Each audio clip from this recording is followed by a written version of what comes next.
చిత్తూరు జిల్లా Gangadhara Nellore MLA doctor Thomas కు చెందినదిగా చెబుతోన్న Chennai fertility సెంటర్లో పనిచేస్తున్న శ్వేతా ఘోష్ ఆత్మహత్యకు పాల్పడడం కలకలం రేపుతోంది.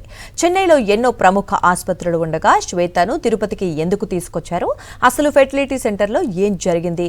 ఇది నిజంగా ఆత్మహత్యాయత్నమేనా లేక మరేదైనా కారణముందా అని ఆ ప్రశ్నల వెనుక అసలు నిజమేంటి? ఈ మొత్తం వ్యవహారంలో ఏం జరుగుతోంది చూద్దాం. చెన్నై ఫెర్టిలిటీ సెంటర్ ఉద్యోగిని శ్వేతా ఘోష్ తిరుపతి అమర ఆసుపత్రిలో చికిత్స పొందుతూ మృతి చెందడం చర్చనీయాంశంగా మారింది. చెన్నై అమీన్జికారైలోని నెల్సన్ మాణిక్యం రోడ్డులో ఉన్న సిఎఫ్సి 4వ అంతస్తు నుంచి ఈ నెల 13న శ్వేతా ఘోష్ దూకినట్లు చెబుతున్నారు. పశ్చిమ బెంగాల్కు చెందిన శ్వేతా ఘోష్ బంగ్లాదేశ్, పశ్చిమ బెంగాల్ నుంచి చికిత్స కోసం వచ్చే పేషెంట్లకు ట్రాన్స్లేటర్ గా పనిచేస్తున్నారు. ఓ బంగ్లాదేశ్ పేషెంట్ కు సంబంధించిన బిల్లులు, ఫెర్టిలిటీ సేవల విషయంలో లోపం తలెత్తినట్లు సమాచారం. ఈ వ్యవహారంపై అడ్మినిస్ట్రేషన్ విభాగానికి చెందిన మేనేజర్లు యాంటోనీ బాలుతో పాటు యాజమాన్యం శ్వేతా ఘోష్ ను సుమారు 3 గంటల పాటు వివరణ కోరారు.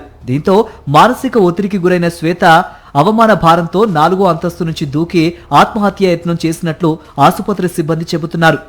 ఘటన అనంతరం శ్వేతా ఘోష్ ను చెన్నైలోని ఎంజీఎం ఆసుపత్రికి తరలించి చికిత్స అందించారు. ఆ తర్వాత మెరుగైన వైద్యం పేరుతో ఈ నెల 20న చెన్నై నుంచి తిరుపతి సమీపంలోని అమర హాస్పిటల్ కి తరలించారు. తిరుపతిలో చికిత్స పొందుతూ శ్వేతా ఘోష్ మృతి చెందింది. అయితే చెన్నైలో ఎన్నో కార్పొరేట్ ఆసుపత్రులుండగా శ్వేతను తిరుపతికి ఎందుకు తరలించారనే అనుమానాలు తలెత్తుతున్నాయి. శ్వేతా ఘోష్ ఆత్మహత్య విషయం చెన్నైలో ఎక్కడా వార్తల్లోకి ఎక్కకుండా ఉండేందుకు ఇలా చేశారనే ఆరోపణలున్నాయి. ఏపీలో కూటమి ప్రభుత్వం అధికారంలో ఉన్న నేపథ్యంలో తిరుపతిలో ఈ వ్యవహారాన్ని ఈజీగా మేనేజ్ చేయొచ్చనే ప్లాన్ చేశారని మృతురాలి కుటుంబ సభ్యులు అనుమానాలు వ్యక్తం చేశారు. శ్వేతా ఘోష్ మృతి విషయం తెలుసుకున్న సాక్షి మీడియా అమర ఆసుపత్రికి చేరుకుంది. అయితే ఎమ్మెల్యే థామస్ అనుచరులు సిఎఫ్సి సిబ్బంది సాక్షి మీడియాను అడ్డుకున్నారు. శ్వేతా ఘోష్ ఆత్మహత్యాయత్నంపై చెన్నై అమీన్జికరై స్టేషన్లో కేసు నమోదు చేశారు.